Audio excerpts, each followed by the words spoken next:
Cozy Detectives, and welcome to the Blanket Fort Files. I'm Joy. And I'm Larissa. And we're here to report on all things comfy and cozy.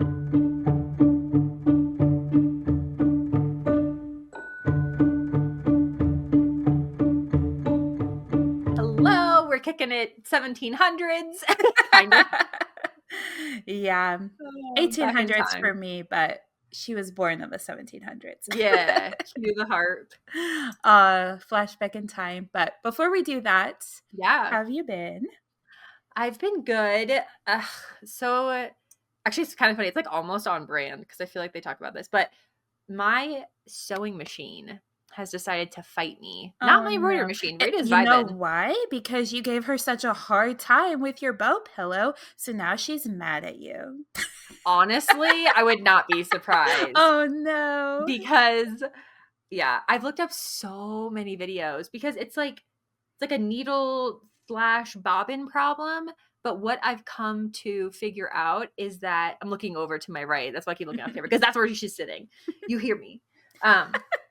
So like the bobbin area, I think is just like tilted off because I took it all out, put it all back together. She's vibing. So I think I have to like flip it over and like rotate the whole area in there. So I fought with it for like an hour yesterday Oh, because I was no. trying to make cute little car coasters, but we'll get there. It's fine. Aw. So that's been like my like honestly, that's like the most thing I've been that, and I want to play the Gilmore Girls Monopoly game. Oh, you haven't yet? That's been the other thing. No, I haven't because I wanted to like record it, and I'm like, hey, once I open it and look at it, that's me opening it and looking at it. So I'm like, That's true. I'm not gonna fake it. It's gonna be the first time. So that's what I'm gonna do Yeah. afterwards. That's why I painted my nails. Ah, very cute. You're ready. What have you been up to? We've been having a lot of rain, which is funny because I feel like when we first started recording, it was almost every time we recorded, it was raining Yeah. where I lived. And so just to kind of, I'm like, oh yeah, we're back a year later. Like, this is Yeah. our rainy season. So it's kind of funny. We talked about that a lot with just like being close to the year, which is very exciting, very special. Mhm. And we keep teasing it, but we talked a little bit about our episode before we hit record. So I'm excited for what we have planned. And Yeah, me too. we've been talking about themes for episodes next year, next season, quote unquote, which I'm very excited about. And yeah, I can't believe we've almost been 1 year in the blanket fort. I know. It's very fun, very exciting. I feel like it's also funny too because in one of the upcoming episodes, we're trying to find case files, and a lot of it's like, oh, we've already done that. Oh, we've done that one. So I like doing like the deeper cuts of things that we ended up going with for that. So I'm excited. I feel like the new seasonal content too, speaking of, that we've thought of, will Yeah. be really fun. So that'll start in the summer. So that'll be the I know first it's kind of interesting how we version. ended up with summer being like our kickoff to our seasonal episodes, but Yeah. it just works. And then we get to really dive into cozy season with fall and Yeah. then winter and then and things light with spring, which is where we are now. And our case files today are both very springtime vibes. Both of them were the movie versions were Yeah. on my spring watch list, which Aw. check. We've already watched both of them. I'm very excited to hear more about yours. I was telling you this a little bit before we recorded, but out of the two, yours is by far more of my favorite, but you cover this one because it's the only one that you've seen, right? Yeah, I was gonna say, I actually have never seen or read your case file. I haven't So read it is, either of them either. They're hard, kind of to me, they're hard to read, but that's just yeah. me. I've started my case file in the book version over and over quite a few times because I'm always like, oh, this sounds like such a aesthetic type one to read. Yeah. And then I just never fully make it through. So it's like one of the, like for me, I'm not gonna lie to the cozy detectives, The Hobbit is one of those that I do that with over and over too. It is still sitting on my nightstand, like 80% read though, so I'm so Almost there. close. Well, So and what's so interesting to bring it back to what started all of this, Gilmore Girls. yeah. Everyone always likes to hate on Dean and he's just a dumb oaf or whatever, but he literally read Jane Austen. And I'm like, those are really easy books to read. So it's just to me further proof that they like dumbed down his character when Jess comes on the scene. Totally. Because season 1, Dean read Jane Austen. And Yep. though, I mean, I think they're advanced books. And then he reads other, even more advanced books for Rory. Yep. So I don't know. I think Dean is actually really smart. They just completely changed his character for season 2. Yep.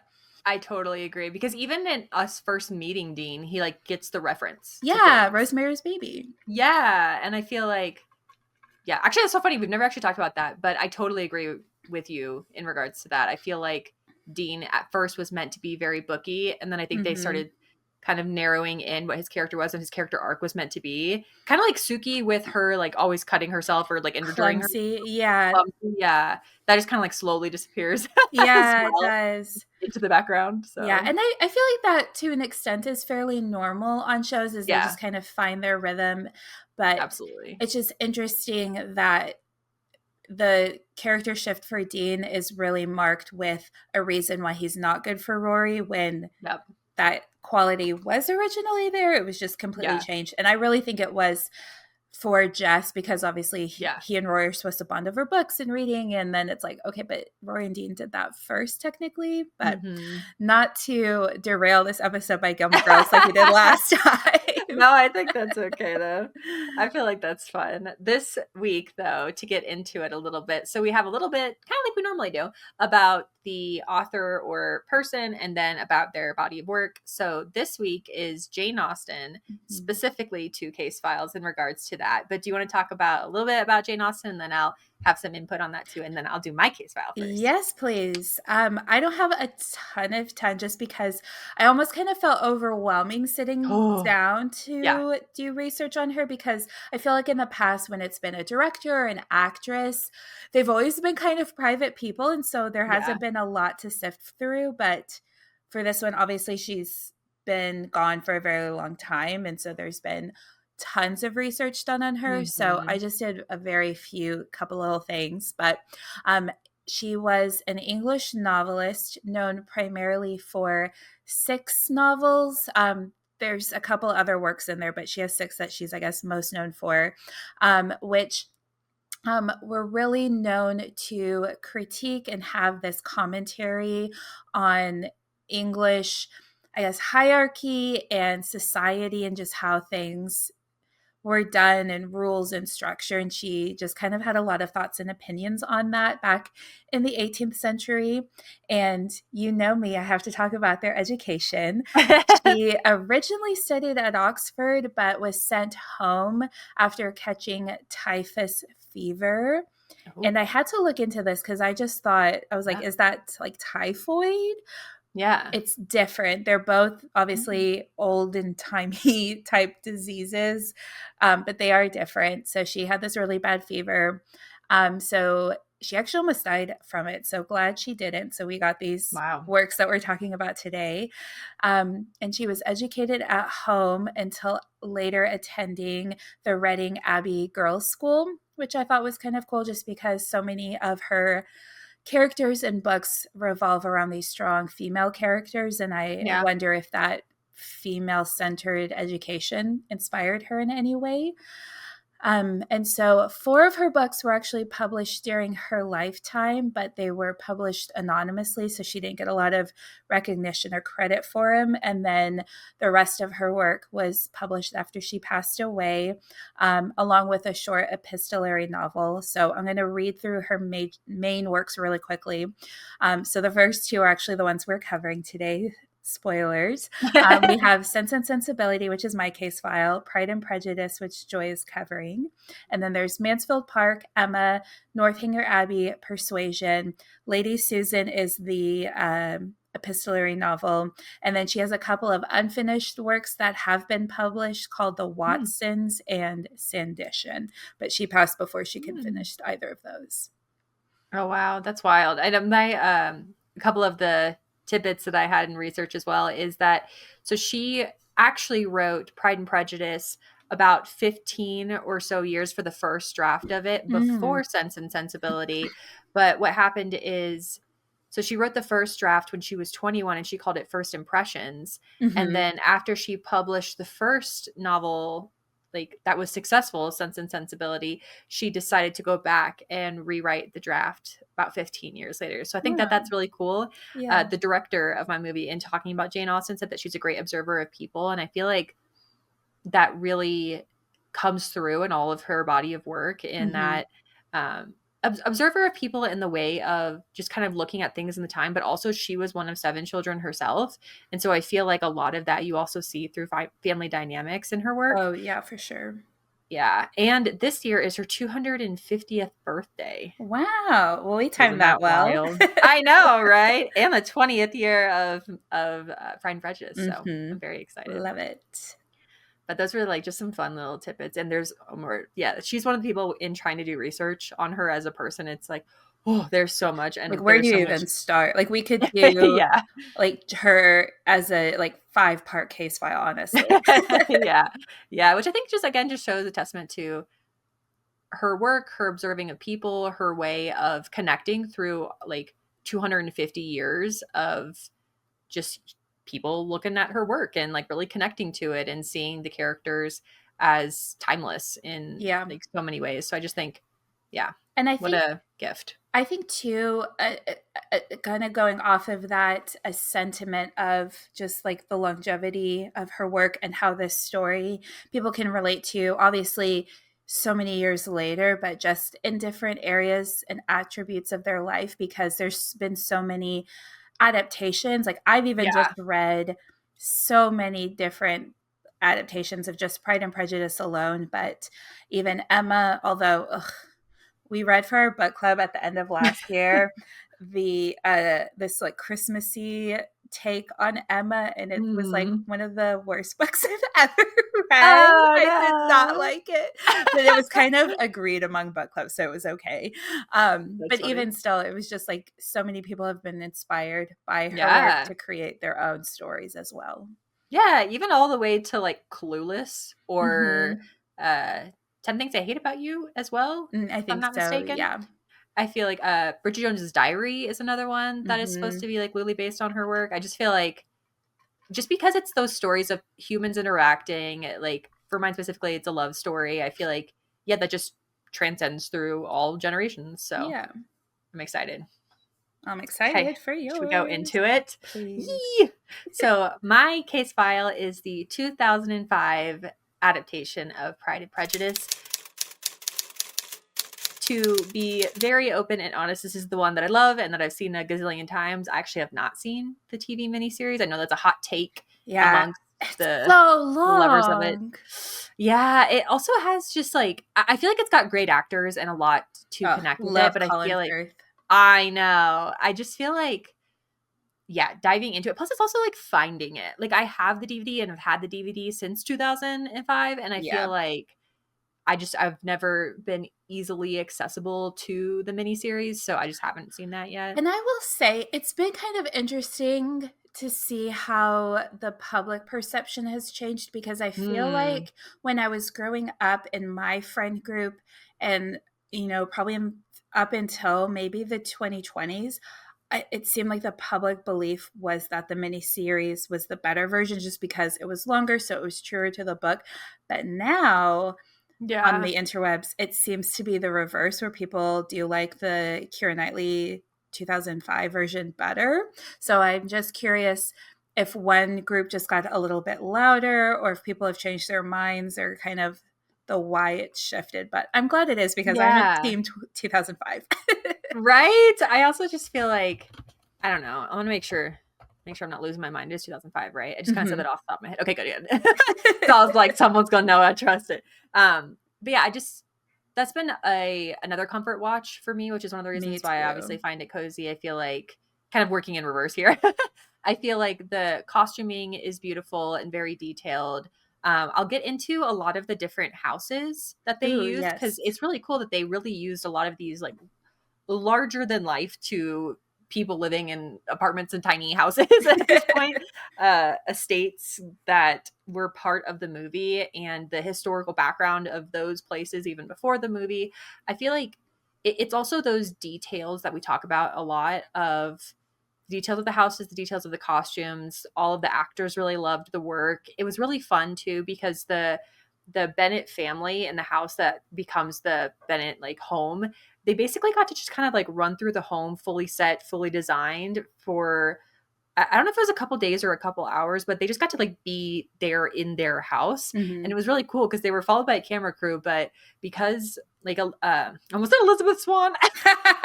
It's tricky because it's both Keira Knightley, Nate Elizabeth. So Yeah. yeah. Oh my gosh, so funny.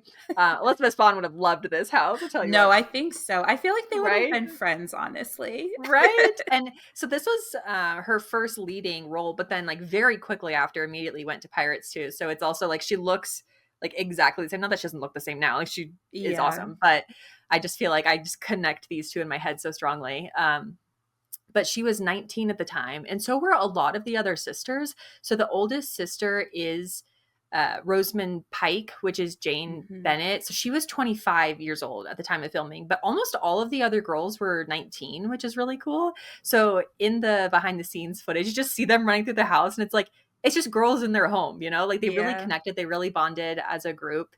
And it's just really sweet. I feel like I have a quote from Donald Sutherland, who played Mr. Bennett. Oh, I so know. sad. It was really it's like hard because he's kind of both of these characters to me of obviously like Snow and being like Oh so my gosh, have you bad read and scary. pause, have you read the new book yet? No.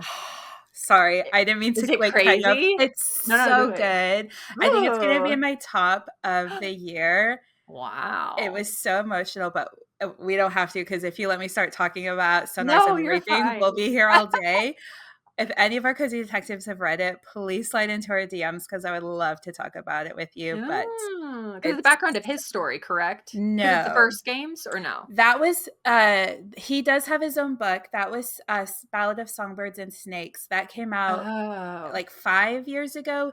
The new one that just came out like a couple weeks ago is Sunrise on the Reaping, and that's Haymitch's game. So that's the 50th. Oh. Um, so Woody Harrelson's character, if people primarily watch the movies, and it's so good because it has a lot of characters from the original trilogy. I didn't really That's care for cool. Snow's book because you're like, he's going to end up being evil. Yeah. And I keep seeing memes of people saying Suzanne Collins wrote this one and made sure that we got no, Snow is actually evil. I saw too many thirst traps for young Snow. He's Yeah. actually awful. He's bad. Just a reminder. Yeah. Don't be thirsting Yeah. over this man.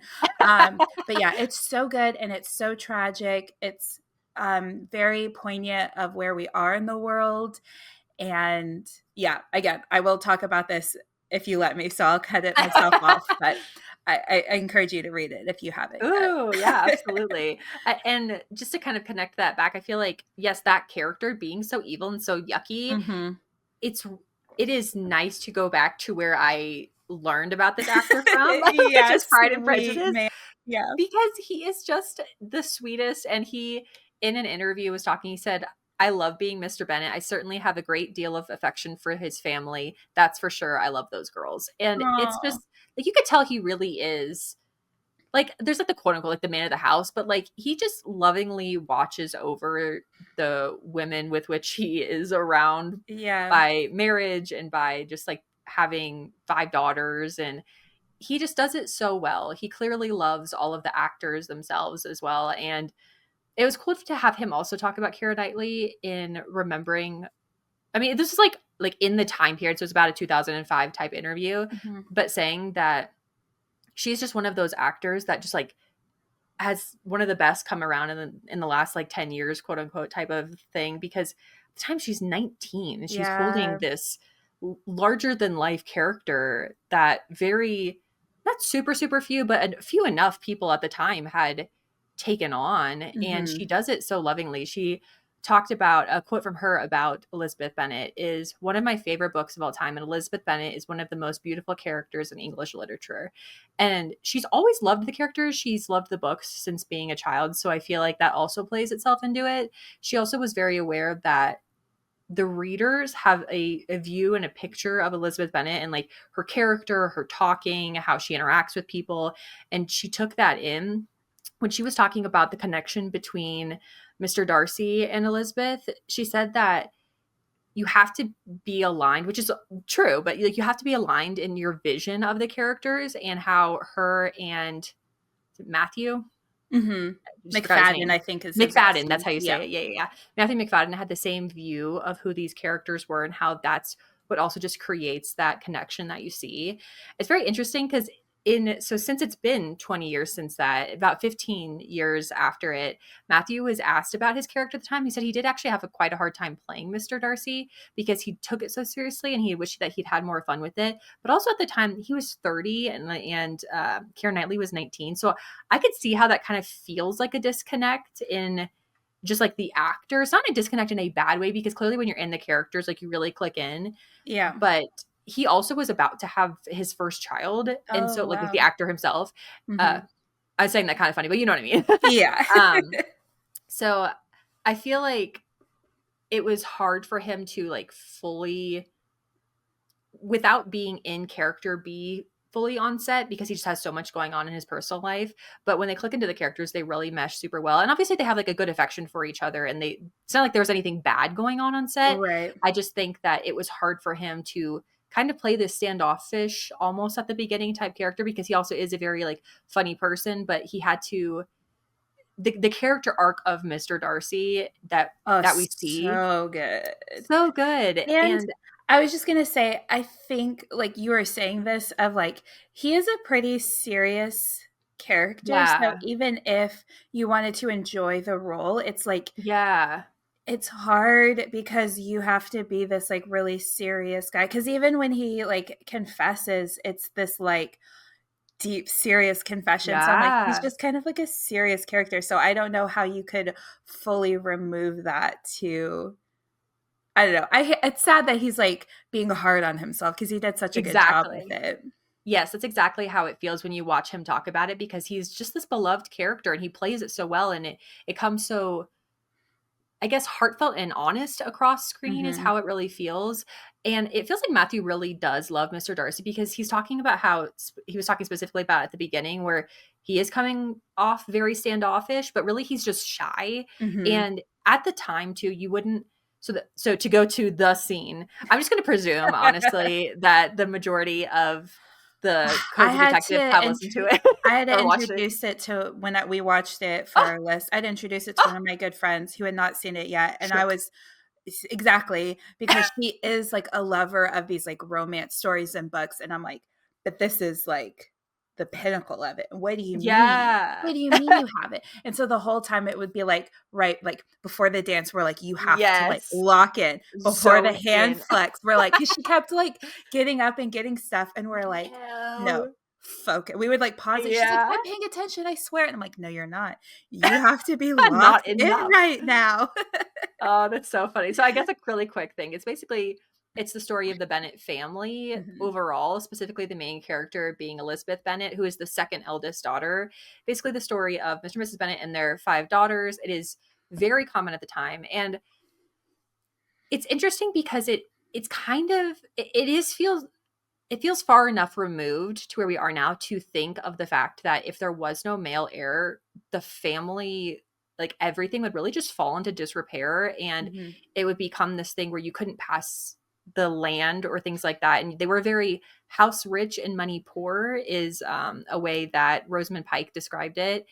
And plays the eldest daughter, Jane Bennett. And yeah, so basically it's the story of the mother very intently focused on having her five daughters get married. They are all out in society, which is also, oh, goodness gracious. Good old Dame Judi Dench, Yeah. Lady Catherine talks about that at one point. It's very funny. There's a lot of really funny, like, what excellent boiled potatoes. Oh, So there's iconic. so many good. I cannot accept you. So I good. saw a TikTok recently and it was someone just showing this like light fixture and they're like, why does this light fixture look like he would love a boiled potato?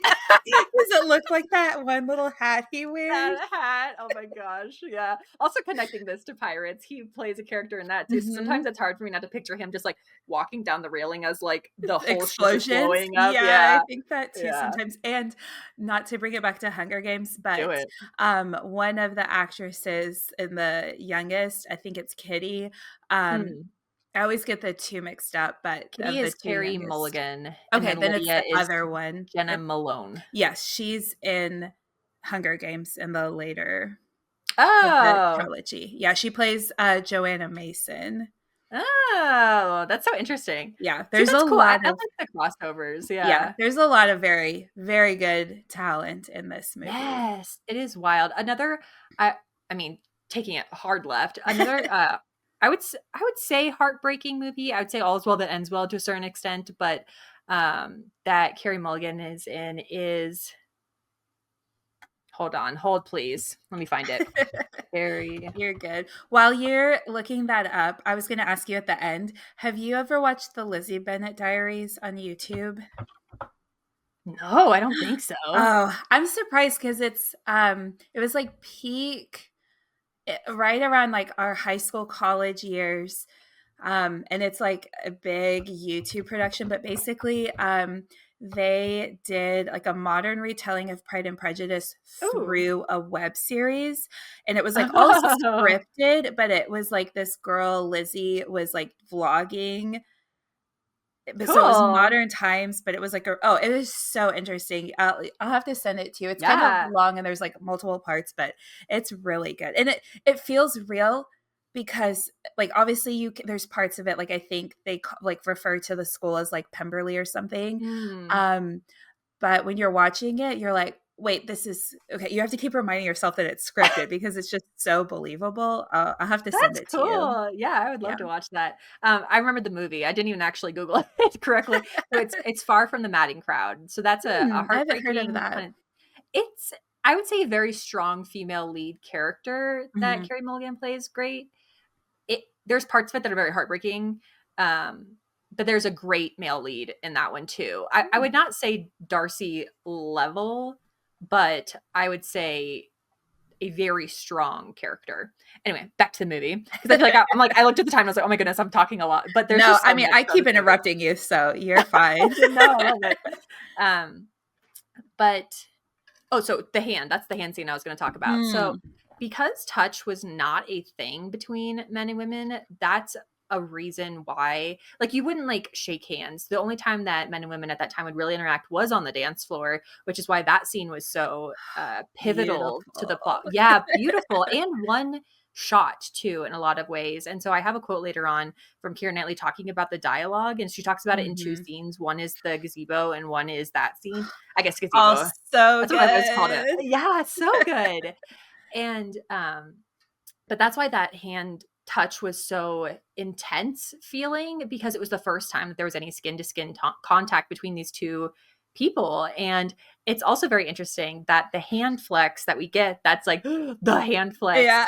was not a scripted thing. It was just Matthew's response to having touched Kira like No in character. way. And they happened to catch it on film too. So Yeah, it because was it, just like, like a zooms in on it. yeah, That that's I so know. fun to know because, like, it's one that we all watch, like, I see TikToks of, like, I just Yeah. needed to watch the hand flex scene and I felt better, but it's just Right? it's one of those, like, it's so subtle, but it means Yeah. everything, but Yes. she also is like, "Oh, he's disgusted by me," and you're like, "If only you If knew." you knew. Yeah, it shows so well Wow. the interaction of their characters, like the dancing scene as well, where they're at the ball. And that was really the only time that you had that. So while your parents a lot of times were at the ball, well, like I said a lot of times, I'm pretty sure it's 100% of the time, your parents would have taken you to that for the interaction just between the two of you. It would have been specifically during dancing. And I feel like that makes a lot more sense to me because having not lived at that time, it feels kind of hard to understand how you would have a conversation while you're dancing because it's a very choreographed style dance. Yeah. But you basically only have that time between the two of you to interact like alone. And so that's why there's so much dialogue that's going on during that. So I just found that that was very interesting of thinking about like the cultural impact of certain things. That's also why balls and dances were so popular, is because that's where you would get to talk to like the baker's son in a way that where Mhm. you wouldn't in just kind of everyday life. So getting Yeah. into a few of the beautiful houses slash estates in this. So I have the Burley House is what I wrote down. Now I'm wondering if Joyce wrote that wrong, but that plays Rosings, the home of Lady Catherine de Bow, I believe is how you say her name. Yeah. So it is a beautiful estate. So in the 1950s, the owners of that state as well, it was in such disrepair that in order to kind of bring it back to its glory, so what they did was connect with the government. They brought it back and then they opened it to the public after it was basically refurbished so that the public can walk through. And so a lot of these places like Chatsworth House, that I guess plays Pemberley, and then Groomsbridge Place, which is the Bennett House.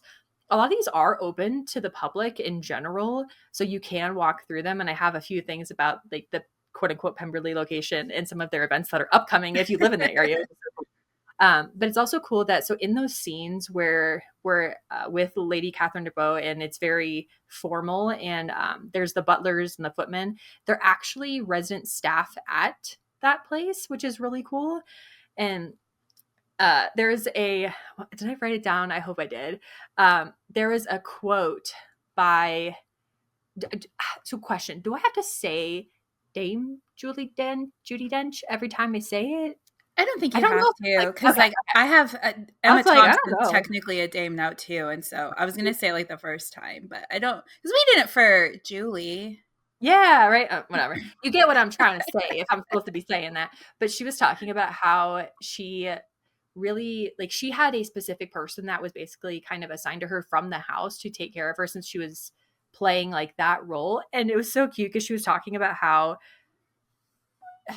I know I wrote it down. I'm gonna have to find it. About how she like if you like raise your hand or anything like that, there's just like bringing you everything, and like somebody brought her a donut. Aw.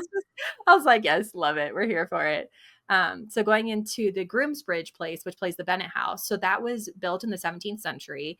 It is a national monument. And then the size and the shape of the house really has been the same for the last 300 years. So when you're viewing the house, they really wanted a house that you could shoot like all the way through, meaning like Mhm. the camera could walk through the house as we see it do, and you're really feeling like you're in the space. The only thing that's different, which I thought was really cool, is that all of the rooms are actually about 6 inches bigger than we see them Hmm. as, because the house had been somewhat updated. So it was more of a like Victorian feeling update, which didn't fit for the time period that they were looking for. And so they built walls in, so they didn't like Hmm. refurbish the house itself. They just built walls in so that the house was in the correct time period. But it is the house and all of the shapes and all of the walls. It's just a little bit smaller, which I thought was really cool. Interesting. Yeah. Right. And it is very, one of the things that the director, who is Joe Wright, was talking about is that it is very hard to work in these very small spaces because, like, obviously the he actually said the rooms are a nightmare. I think it's just because you normally have like that half wall kind of like sitcom vibe where you can put the camera anywhere and do anything, but you're really working and walking through these homes. And I think that's another reason why it does feel so cozy and does last, because you really are just like in this house walking through it. So to the Chatsworth House, which plays Pemberley, is in Derbyshire. Sorry, English people. Um, so it is one of the biggest estates in the country and the most visited stately home in the country. And it's also a private home too. So Mhm. even during the filming of it, it was already one of the most visited stately homes. And I think I don't actually know this for 100% sure, but I think it's because people already associate that with Pride and Prejudice, Yeah. because Jane Austen is known to have been in the area, and she really could have been inspired by that specific property as Pemberley, because in one of the descriptions she has in the book is she's describing like looking over a hill or walking down like a rolling hill and seeing it. And if you're at a specific kind of like angle, it really does look like that. So I think that that's just a very cool connection to it. And if you are wanting to go to Pemberley, you can.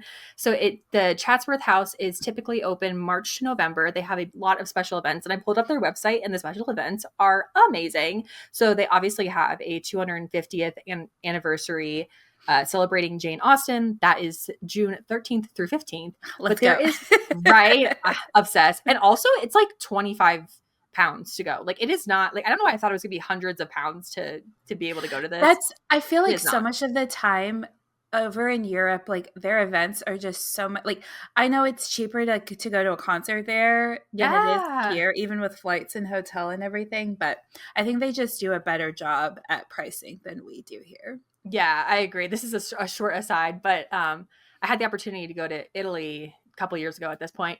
But in one of the tours, the tour guide was talking about how like Italians just won't go if it's over X amount of euros, and it was just so funny because she was like very adamant about it. She's like, "We just won't go, so they Aw. don't price it up here." And I was like, "Yes, girl, get it." But at Chatsworth, there's a botanical embroidery workshop, a kitchen Ooh. and cutting garden tour. Right? A Love. beginner's willow weaving at Peak Ooh. Village, plant identification and garden walk, historic waterways tour, clay molding in the courtyard at Peak Village, seedling gardening club. I was just like, you could just go on forever. It's just Yeah, amazing. I so want to go to many everything. vibes. Yeah. I know. And yeah, I mean, those are all in April of like, Oh, just April? yeah, like Wow. that's not the That's rest of the season. That's amazing. April. um, and so I have a somewhat longer quote from Keira Knightley, and then I will try to wrap her up real quick. But in specifically talking about the gazebo scene, she said, "That's what I love about Joe's work is his rhythm. I love dialogue that's at speed. I love because you and me, she's talking in an interview, you and me are doing like we're thinking and speaking at the same time. I think when you're playing a character that's super bright, you want them to be thinking and speaking really fast. That then you have that pause where they nearly kiss. You feel that energy so much in that pause, and I really enjoy being at speed. And I feel like when I listened to that, I immediately was like Gilmore Girls Yeah. because their dialogue was so quick and they talked so fast that I feel like one, it's kind of bled into natural life for myself. There has been many times, like back in high school when I did theater, they were like, "Dude, just, like slow down, like stop talking so fast." Um, but yeah, so two other things, real quick. So No, the score you're for good, Pride, you're good. okay. I'm like, girl, I've been talking. So the score for Pride and Prejudice was composed by an Italian composer, So Dario Marinelli, I want to say. So he's an acclaimed. Pride and Prejudice was widely praised for capturing the emotional depth and atmosphere. And then he won a BAFTA for Best Original Score, which is like, yeah, duh. yeah, it's Amazing. so good. I think I may have talked about this on the podcast, but if I haven't, well, I'm doing it now. I love sometimes if I'm doing like an everything shower, I'll put the whole score on because it's so long and Mm. cozy and luxurious and delicious. I love that score Yes. so much. So good. And then you will recognize this costume designer as well. So I did not, I was trying to find so many things about the costume designer. It's, I think it's Jacqueline Duran, not sure. But she has worked on so many things. And a lot of Mhm. the pieces of work that we love for the costumes have been her. So Pride and Prejudice, Atonement, Anna Karenina.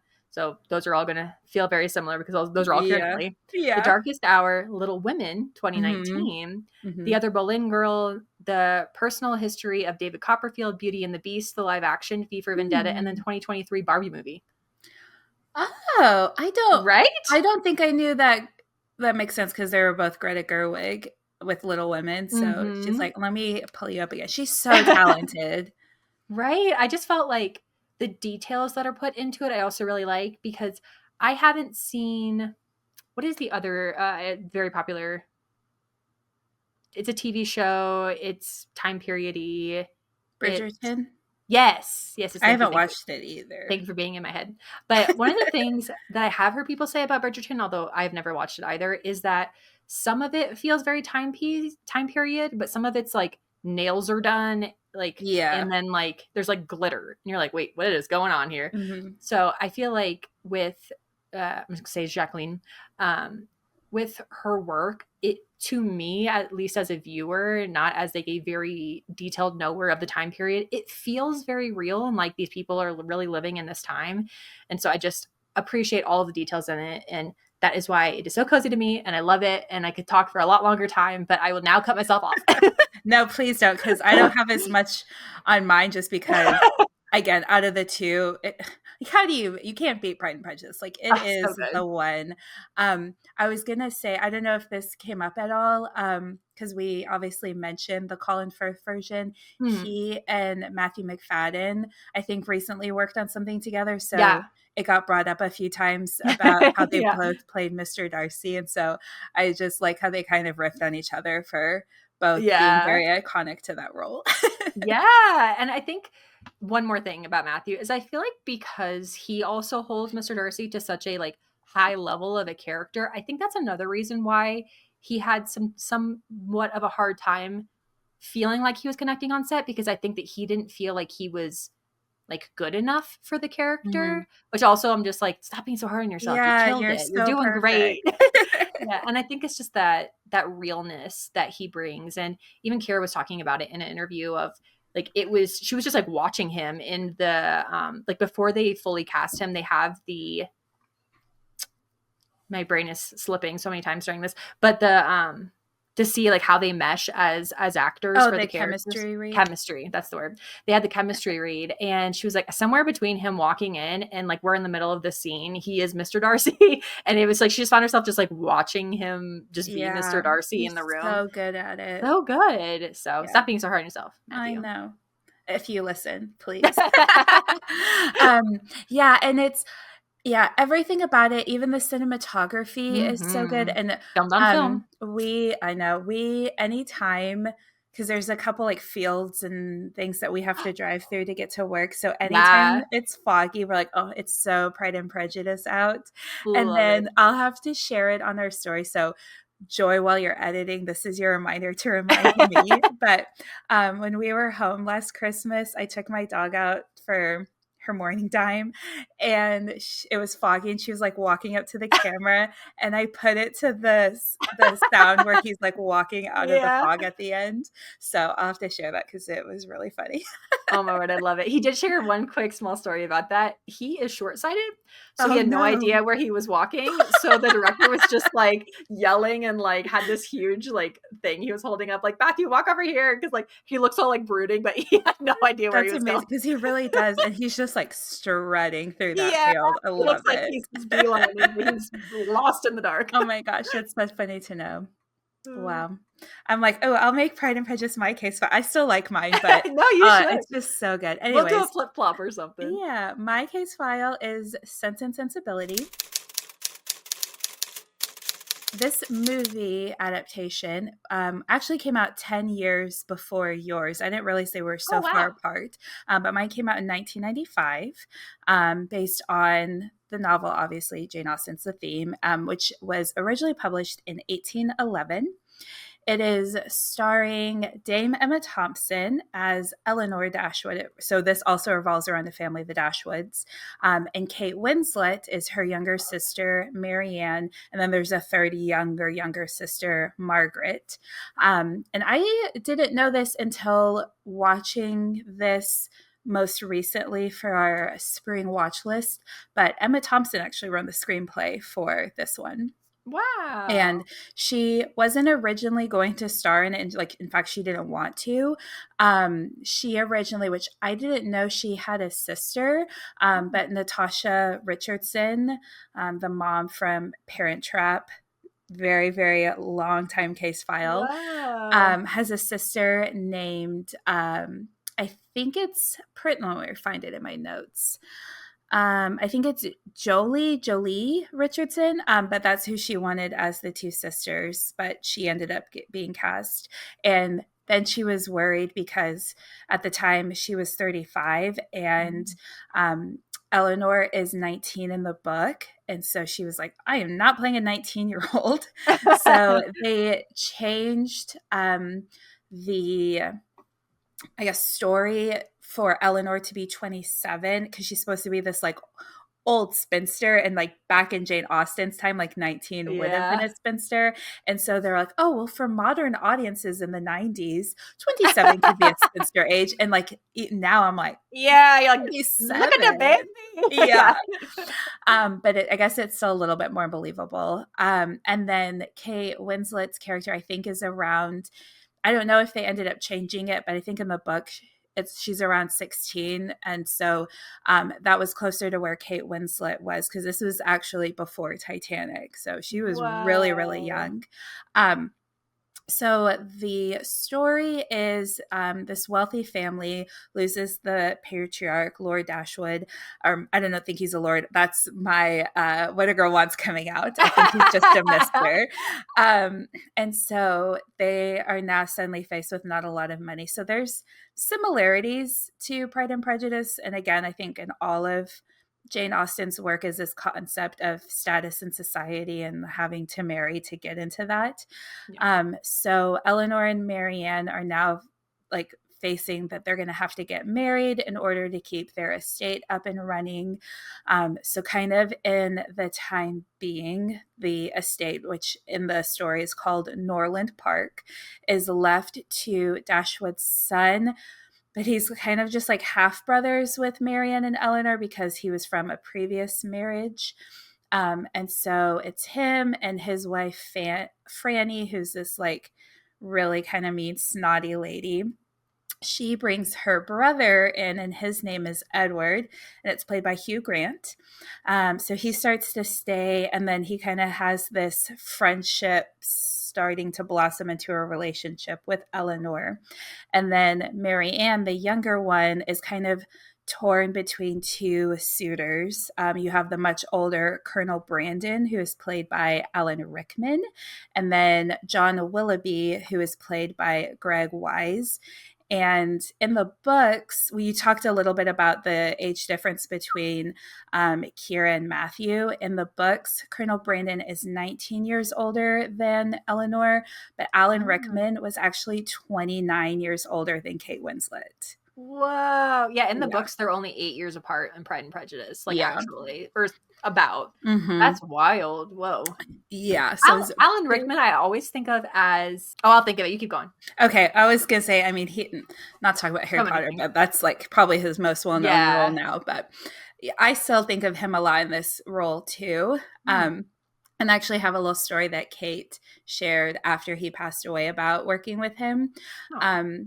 But Emma Thompson's original script was about 350 pages handwritten, Whoa. because she just really wanted to fully capture Jane Austen's work. She really, in this one, kind of balances satire with emotion. Mm. The mom and the a lot of the characters are very kind of outlandish in the same way that they are in Pride and Prejudice as well.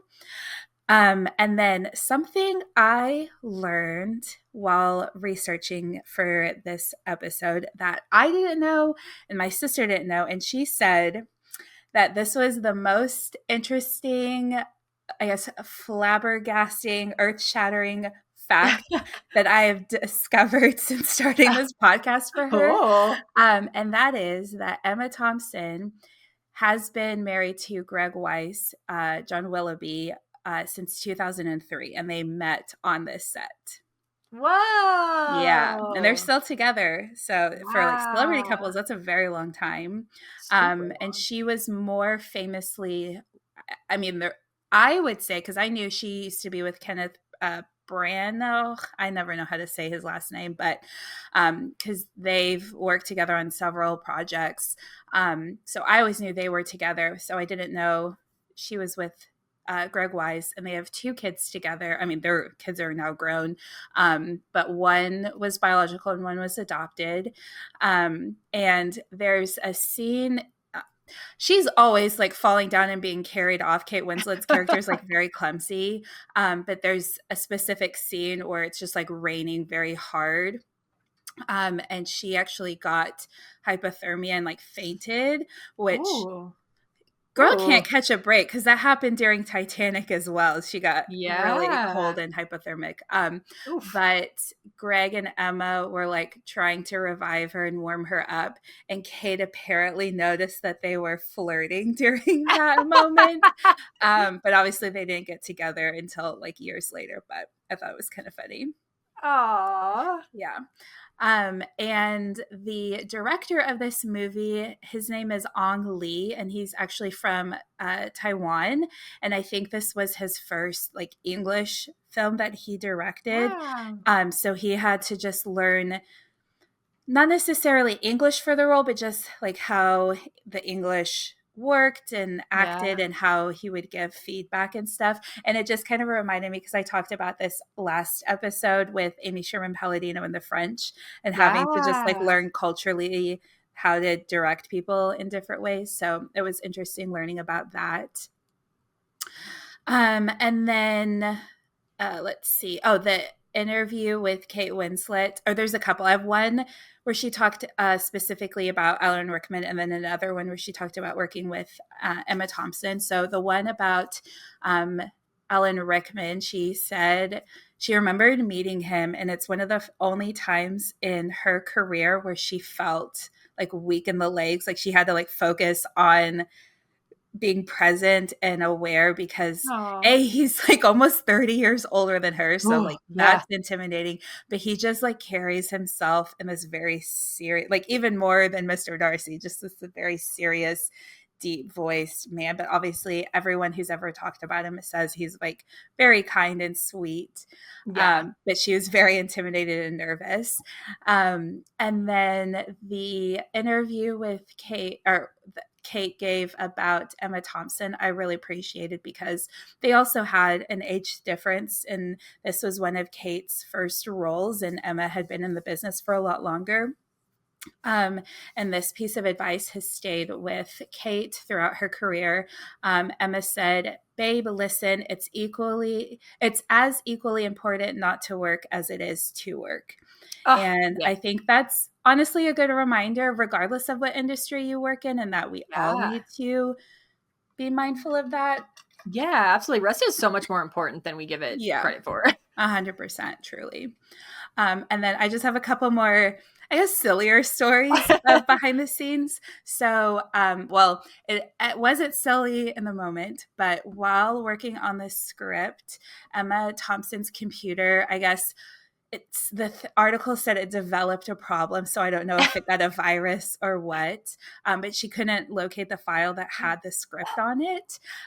So she took the computer to Sir Stephen Fry, of all people, Okay. because he was this like expert in Apple computers, and then worked on this for 7 hours and managed to actually revive the script. So Whoa. at the end in the credits, he's actually thanked during the credits because he like saved the day. Whoa. That's Yeah. wild. Oh, that'd be Um, so terrifying though. You'd be like, right. my work. I No. know. And it's like that's a big deal. Obviously, any project losing it, but I'm like, the script for the movie you're working on? No Yeah. way. And then the last little kind of funny story.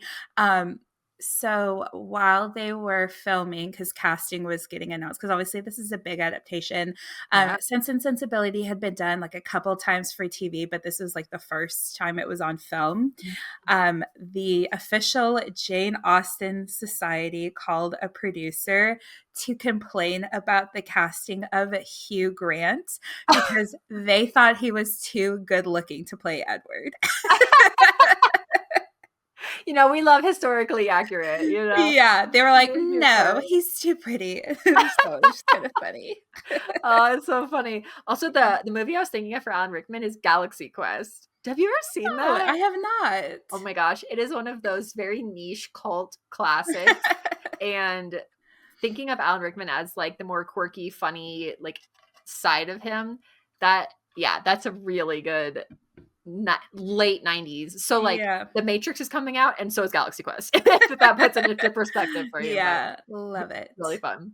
Yeah. So Aw. that Sense and Sensibility. And again, it is enjoyable, but to me, it's like Pride and Prejudice is like worlds above. Yeah, I do want to watch that. It's also interesting that you said that that came out 15 years before because 10, but oh, 10 yes. years. Oh, Yeah, okay. but That still one's quite a bit of time. yeah, because that also happened with the books. So the book came out and then like Hmm. 15ish years later then she went back. So Yeah. that is very fun. That's probably where Oh. we got the 15 from. Yeah, my brain just remembered 15. It was like it's the same. It's like no, it's Yeah. not. But Um, what a good time. I feel like it's perfect for spring too. If you haven't watched these movies or yeah. haven't watched them recently, they're 'Tis a the good time. season. It's a good Yeah. tis the season. Ah, Yeah. fun. What is I'm your ex- 2%? I was gonna have you go Ah. first this week because I feel like I always have been going first. So I'm throwing it back to you. Ah, I feel like truthfully, my 2% probably has been like little ways of taking care of myself. So I did my nails, Mhm. which is very fun. Ooh, love I it. right. I feel like I've been more I kind of said this last week, which is why I didn't want to use like a similar thing, but I've been learning and looking up different recipes for specifically like not health in a bad way, but health in a way of I feel like a lot of times we're not taught how to like eat for our bodies, and I feel like that's been like a big focus of mine just with health things in general. So I've been very focused on that. So I feel like taking care of myself in ways that some are more like visibly seen and some are just like taking care of my insides. So Hmm, that's been my 2%. It's love it. focusing. Yeah. What's been Yeah. your So mine is joining Substack, which I Woohoo. did officially because Could you I describe haven't. what that is too? Because I'm still a little confused. Yeah, absolutely, because that's the joining it, but just like the community there feels very cozy in Cool. aspects of it. But I haven't talked about this on the podcast yet, but I have since announced in real life my new post Eating Gilmore project, Media on the Menu, where Woohoo. I'm doing basically the same thing, but instead of just Gilmore Girls food, it's from any pop culture that I like, whether that's other shows, movies, books. There will be several past case files that I'm diving into again for food, Yeah. why which I'm excited about. But I was really kind of on this, I guess, like precipice or fork in the road of maintaining my blog and website or joining another platform or just kind of foregoing that part altogether. And I decided I'm still looking into like transferring my domain because the site that I use right now is very expensive and I want to get off of it. Mm. But where I've kind of tapered off because I haven't even updated it at all this year is like writing the recipes because that's just like so time consuming that I would rather just I don't know, make the dish and share it. So I had some friends that had got into Substack, and there's people that I follow that have started sharing on there. And so for those who don't know, Substack is kind of its own new. It's not even that new. It's been around for a while, but it's its own kind of social media platform that is like blog slash newsletter based. Ah. So people kind of just start their own little publication, and there's all kinds of topics and niches on there, like with any social media.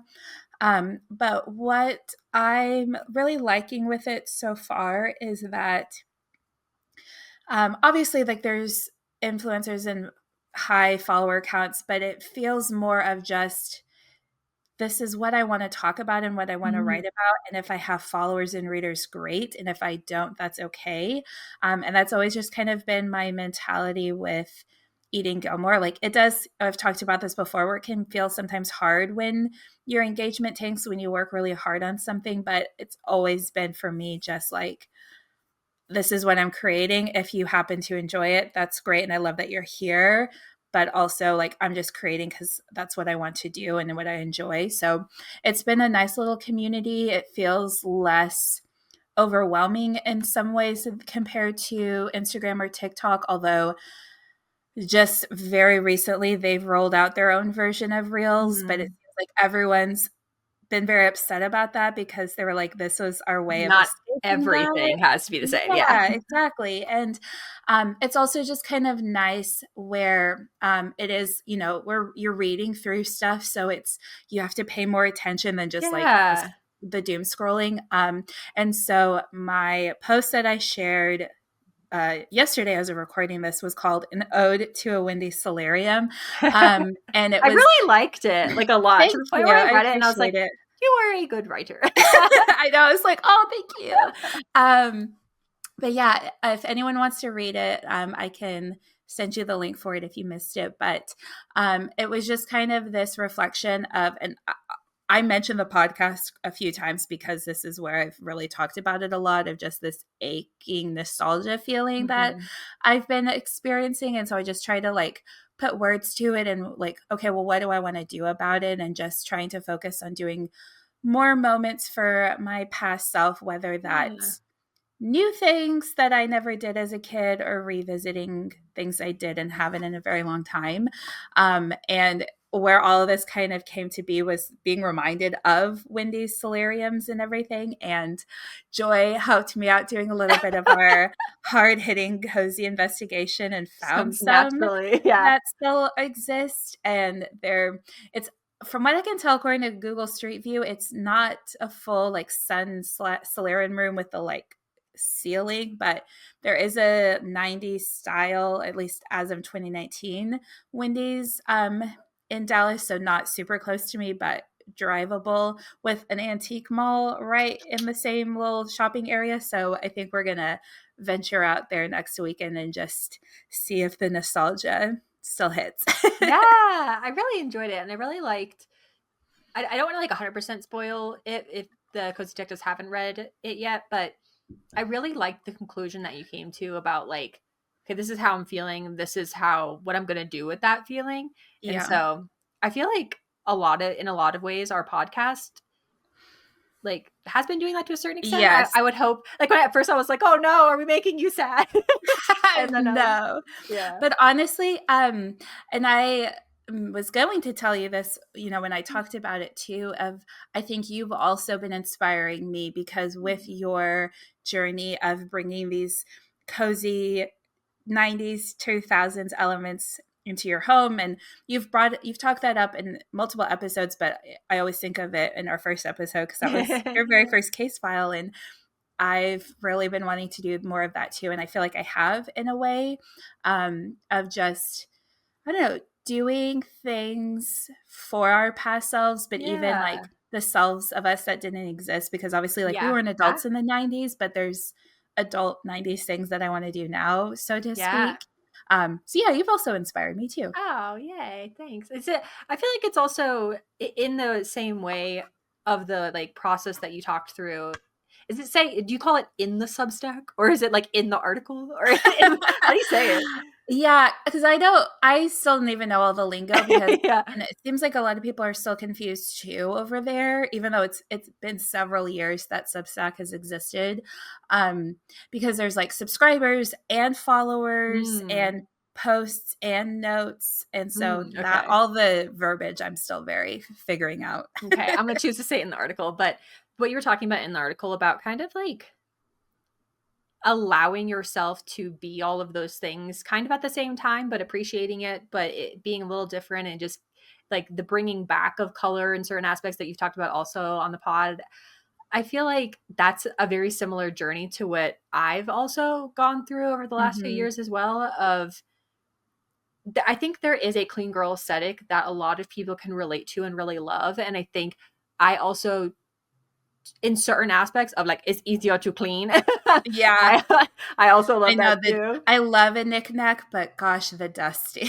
Yeah. So there's aspects of that like parts of my heart like, but I think in the heartest of hearts of myself, I feel like that kind of maximalist side of things, the 90s of it all, the like just allowing yourself to like whatever you like, I feel like that's the truest part. So I feel like giving myself grace to like it's not childish. It like you can be like childlike and that's a good thing. It's not like a bad Yeah. thing, but like obviously childish is not the vibe I'm going for. But like I really Yeah, liked just you even embracing mentioned those childhood joys. yeah, and you mentioned the episode where you talked about American Girl, and I really love that episode too. It was very fun for me to look through. Mhm. I talked about like the early 2000s type magazines. That was very fun to go through. Some of them still smelled like they did, which was Yeah. like so fun.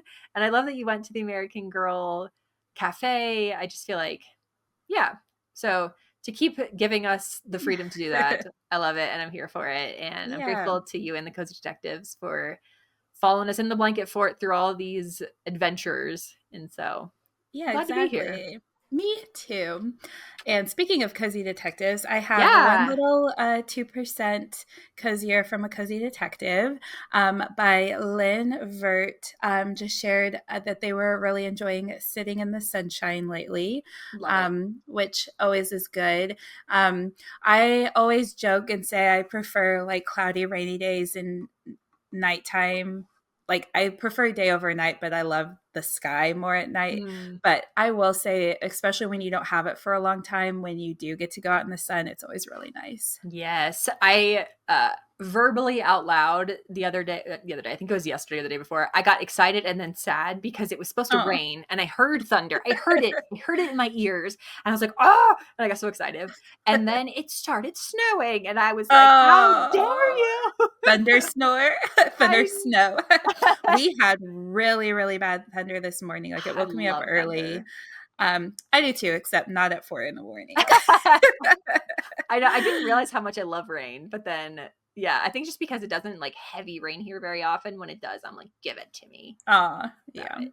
So good. But thank you so much for listening. Be sure to follow us on Instagram and YouTube at Blanket Fort Files Pod.